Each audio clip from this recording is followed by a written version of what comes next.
9 मई 2020 को WHO और संयुक्त राष्ट्र की डाक एजेंसी द्वारा चेचक उन्मूलन की 40वीं वर्षगांठ पर एक स्मारक टिकट जारी किया गया। किस वर्ष विश्व के सभी लोगों ने चेचक से मुक्ति पा ली थी, यानी कि चेचक का पूरी तरीके से उन्मूलन कब घोषित किया गया था? तो इसका उत्तर होगा वर्ष 1980। हाल ही में खाद्य आपूर्ति के प्रति जलवायु परिवर्तन के खतरों का समाधान करने हेतु किस देश द्वारा $1 मिलियन के फूड प्लैनेट प्राइज की घोषणा की गई? इसका उत्तर होगा स्वीडन। फरवरी 2020 में जारी वार्षिक प्रकाशन एथनोलॉग के अनुसार अंग्रेजी और मैंडरिन के बाद विश्व की तीसरी सबसे अधिक बोली जाने वाली भाषा कौन सी है? तो उसका उत्तर होगा उर्दू। यानी कि विश्व स्तर पर सबसे अधिक कौन कौन सी भाषाएं बोली जाती हैं? तो सबसे अधिक जो है पहले नंबर पर है इंग्लिश, दूसरे नंबर पर है मैंडरिन और तीसरे नंबर जो है वो क्या है? हिंदी है। और मैंडारिन जो है वो दरअसल चीनी मूल की जो भाषाएँ होती हैं उनको मैंडारिन कहते हैं। वो मोटे तौर पर जो है भाषा वर्ग का जो है क्षेत्र होता है, तो वो एक अलग विषय है। यहाँ पर सवाल मायने रखता है कि परीक्षा में सवाल कौन से पूछे जाएंगे। मई 2020 में हवाई स्थित पोहोनु ज्वालामुखी को विश्व का सबसे गर्म और बड़ा ज्वालामुखी घोषित किया गया। इससे पूर्व किसको विश्व का सबसे बड़ा ज्वालामुखी घोषित किया गया था? तो इससे पहले माउना लोआ ज्वालामुखी था जो कि विश्व का सबसे बड़ा ज्वालामुखी था, लेकिन अब जो है हवाई स्थित पोहोनु ज्वालामुखी विश्व का सबसे गर्म और सबसे बड़ा ज्वालामुखी घोषित किया जा चुका है। मई 2020 में किस देश की कंपनी को स्टॉक एक्सचेंज से हटाने का विधेयक अमेरिकी सीनेट से पारित हुआ? तो इसका उत्तर तो हर कोई जान सकता है, चीन होगा, चाइना होगा। अमेरिका चाइना में ट्रेड वार भी लंबे समय से चलता रहा। 18 से 19 मई 2020 के मध्य 73वीं विश्व स्वास्थ्य सभा वीडियो कॉन्फ्रेंस के माध्यम से कहाँ संपन्न हुई? तो स्विट्जरलैंड के जिनेवा में संपन्न हुई थी। और 19 मई 2020 को भारत समेत कितने देशों का चयन 3 वर्षों के लिए WHO के कार्यकारी बोर्ड के लिए हुआ है? तो 10 देश इसमें शामिल हैं, जिसमें भारत भी शामिल है। 13 मई 2020 को विश्व आर्थिक मंच द्वारा जारी वैश्विक ऊर्जा संक्रमण सूचकांक में स्वीडन को शीर्ष स्थान प्राप्त हुआ है। भारत को कौन सा स्थान प्राप्त हुआ है? भारत को 74वां स्थान प्राप्त हुआ है। और अगर पहला स्थान पूछा जाए कि शीर्ष स्थान किसको प्राप्त हुआ है, तो शीर्ष स्थान स्वीडन को प्राप्त हुआ है। और किसके द्वारा वैश्विक ऊर्जा संक्रमण सूचकांक जारी किया जाता है? तो विश्व आर्थिक मंच के द्वारा, वर्ल्ड इकोनॉमिक फोरम के द्वारा ये सूचकांक जारी किया जाता है। और अगला सवाल है 9 फरवरी 2020 में टाइम्स हायर एजुकेशन द्वारा the emerging economies university ranking 2020 शीर्षक से जारी रैंकिंग के अनुसार 4 शीर्ष स्थानों पर किस देश की यूनिवर्सिटी है? तो 4 शीर्ष स्थानों पर चाइना की यूनिवर्सिटी है।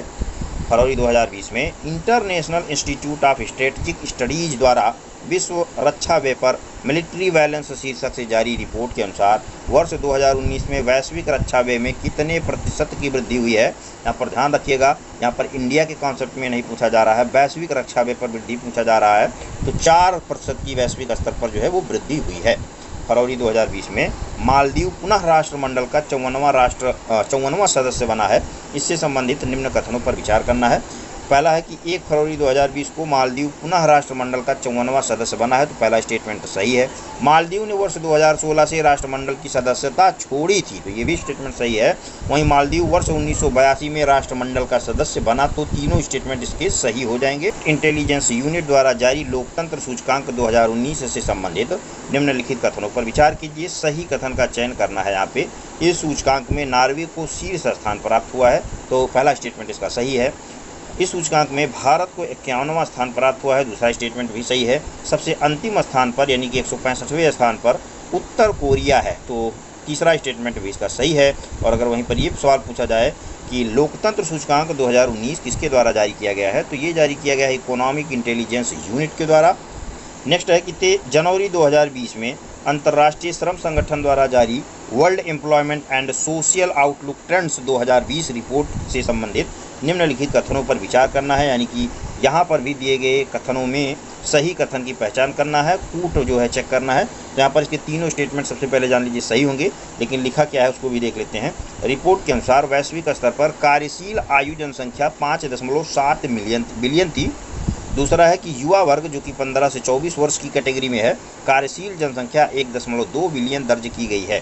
दूसरा स्टेटमेंट भी सही है। तीसरा स्टेटमेंट भी सही है, जिसमें कहा गया है कि वैश्विक स्तर पर वर्ष 2019 में बेरोजगारों की संख्या 188 मिलियन अनुमानित थी।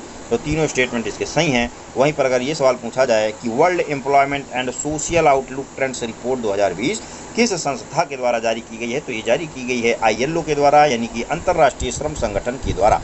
और अगला है कि world employment and social outlook trends 2020 report से संबंधित निम्न कथनों पर विचार करना है। यानी कि ये सवाल भी जो है ILO, जो अंतर्राष्ट्रीय श्रम संगठन ने जो रिपोर्ट जारी किया है, इसको उसी से संबंधित है, ILO के द्वारा जारी किए गए डेटा से संबंधित है। चलिए स्टेटमेंट देखते हैं। और जिसमें पहला है कि वैश्विक स्तर पर वर्ष 2019 में श्रम बल सहभागिता दर 60.7% थी।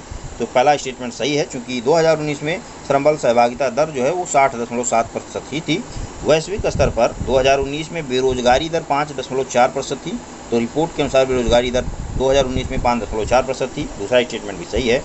तीसरा है कि वर्ष 2019 में चरम कार्यशील गरीबी वैश्विक स्तर पर 7.1% थी। तो तीसरा स्टेटमेंट भी इसका सही है। और नेक्स्ट है कि दिसंबर 2019 में संयुक्त राष्ट्र महासभा ने साइबर अपराध से लड़ने हेतु एक नई अंतर्राष्ट्रीय संधि का मसौदा तैयार करने के प्रस्ताव को मंजूरी दी। इस प्रस्ताव से संबंधित कथनों पर विचार करें।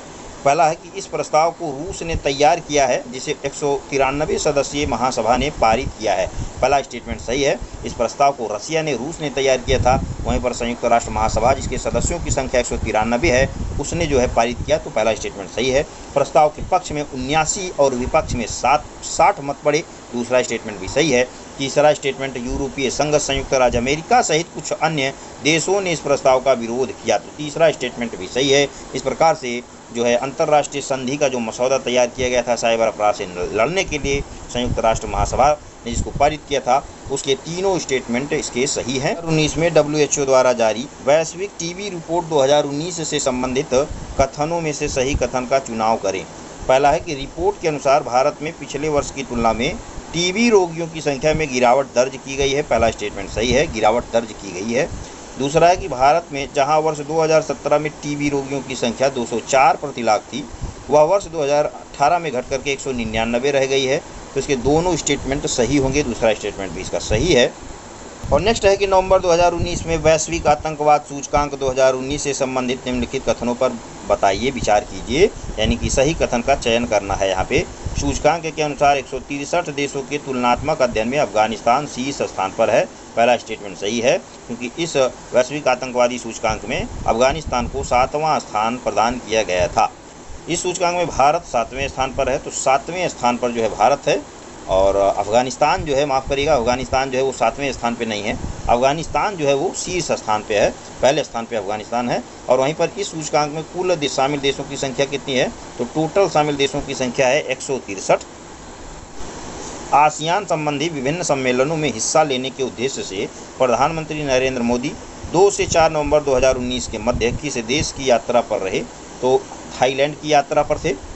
और जर्मनी की चांसलर एंजेला मार्केल 31 अक्टूबर 2000 से 2 नवंबर 2019 के मध्य किस देश की यात्रा पर रहीं। 31 अक्टूबर से 2 नवंबर 2019 के मध्य जर्मनी की चांसलर एंजेला मार्केल किस देश की यात्रा पर थीं, तो इसका उत्तर होगा भारत। और 29 अक्टूबर 2019 को रियाद में आयोजित तीसरे फ्यूचर इन्वेस्टमेंट इनिशिएटिव फोरम के पूर्ण सत्र में भारत की तरफ से किसने हिस्सा लिया था, तो इसका उत्तर होगा प्रधानमंत्री